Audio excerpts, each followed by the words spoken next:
अगर बाबे इतने करामती हैं तो फिर कोई करामत करके इसराइल को तबाह कर दो, या करामत दिखाने वालों की बैटरी लो हो गई। बप्पा जानी से सुना नहीं कि पीर से करामत दिखाने का नहीं कहना चाहिए, इससे गुनाह होता है। करामत होती तो सऊदीया में वहाबियों की हुकूमत क्यों होती, कब्र परस्तों की हुकूमत होती। हाँ, ये तो ऐसे ही बोल रहा है भाई। क्यों छोटे? गुस्ताखी कुछ ज्यादा करता है। शिर्क से तो बाबों की गुस्ताखी अच्छी है। बरेलवी शिर्क पे कॉम्प्रोमाइज कर सकता है पर बाबों की गुस्ताखी पे नहीं। समझा? हमारे बाबे साहबा और अहले बैत से भी ऊपर हैं। बाकी सब हजरत और हमारा बरेली वाला बाबा आला हजरत।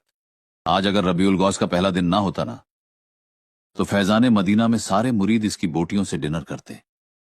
समझा? इस अपनी गली में तो हर कोई शेर होता है। सिर्फ इसी दरबार पे नहीं, पाकिस्तान के किसी भी दरबार पे चले जा, चंदे खाने वाले बस एक ही हैं, बप्पा मुर्शदे अत्तार। लेके निकल इस जेलमी को और दोबारा इस गली में कदम मत रखना। रखूंगा, और जिस दिन रखूंगा यहां शिर्क नहीं होगा। तुम सबको नजदी बना दूंगा। चल चल चल।